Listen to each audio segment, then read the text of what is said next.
all the attributes, all the characteristics. And I think Crawford's got the boxing ability, the boxing IQ, he's got the strength, the power. Bakan's got speed, man. So we're going to see what comes into play, and during the later rounds, we'll see who's made out of what. Now, with that being said, you know, with the boxing knowledge that you have, you're an amateur boxer that's going to turn professional, pro. yeah. Correct. So talk a little bit about your amateur background and introduce yourself. Well, I had a 35-5 amateur background. I've been boxing since I was 3 years old. I'm 21 at the moment. And we're looking to turn professional pretty soon. I was supposed to have my pro debut on the Rocky Fielding versus Canelo undercard last December here at the Garden. But that didn't go through, so we're just, you know, keep on training and we'll see what happens. And maybe, possible, a fight June 8th here at Madison Square Garden for Triple G versus... I fucked up that part because I forgot that. Oh, no, yeah, Steve Rose, man. Yeah. Don't worry. It's all good. Right, you're the fighter. You're not the promoter, man. No, all you got to do is you got to fight, right?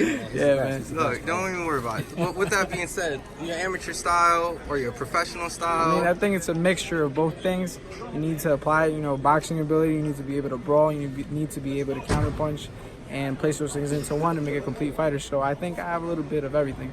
So, you know, with that, going to professional, is there a certain weight class that you're campaigning at? We're definitely going to start off low, 135, and we'll see where my body falls into.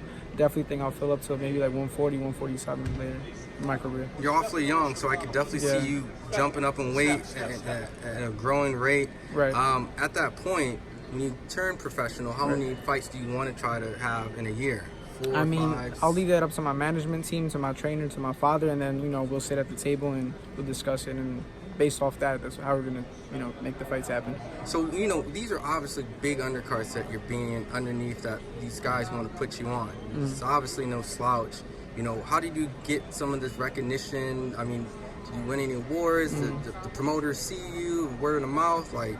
Well, man, all I can say is, you know, we've been busy in the gym. We've been boxing a whole life. And I guess the work speaks for itself. And, of course, having a great team behind you, man, having, you know, a good management team, good trainers, good people to guide you and tell you what you need to hear, not what you want to hear. Now, going with that, have you got to spar with any former or current or future world champions? I haven't been able to spar with any future world champions at the moment, or current world champions. But we've just been in the gym and sparring pros, you know, left and right, New Jersey, you know, New York-based area, and we just keep getting to work, man. Gone to Vegas to spar, gone to California to spar Olympians, you know. So, yeah, man. Who's some of your favorite fighters that when you were like growing up watching that you started to like, you know what, I like this guy, man. This guy's pretty good. I think Oscar De La Hoya would definitely be one of the fighters that I very, you know, admired his style. Pernell Whitaker, a little bit of Julio Cesar Chavez, and just a mix of throwback fighters. Like a 90s baby right there, natural right there. Any other kind of guys, like maybe Felix Trinidad or Felix Floyd Trinidad. Mayweather's? Yeah, Felix Trinidad, you know, he had that Puerto Rican style, left hook to the body, left hook to the head. So that's someone that I really admired and looked up to in terms of his style.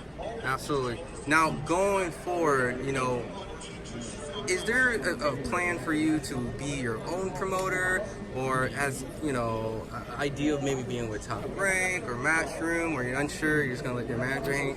I mean, I think we're going to have to just, you know, look at the broad, you know, selection of what we could choose and see what's most beneficial to our career.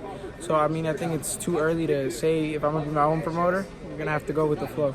Now, in your downtime, do you play any games, or have you played any video games? None of that, man. Just straight boxing, man. Boxing in school. Would you ever, like, campaign for, like, a fight night game, like a boxing game where they have the legends, like Mike Tyson? I mean, I think I'd have to get to a level, you know, where they'd be able to recognize me and place me on such a platform, or, you know, such a thing like as a video game. But not at the moment. That's way too early to. Would you play one if it came out like it was I like? guess so, man. Breaking out like Fight Night, brand new at the EA convention. They come out and you hear about it. Would you go to the GameStop, cop one, put it in your Xbox? Why not, right? Definitely, man. Look, I appreciate the time. You can get some social media where we can follow you. You can follow me on Instagram at MarcosPaz1. That's MarcosPaz1. Twitter, MarcosPaz516.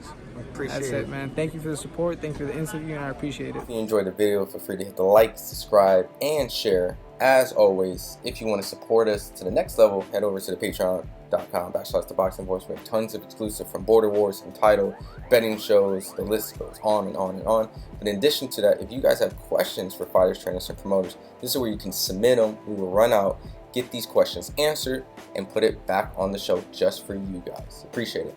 Peace.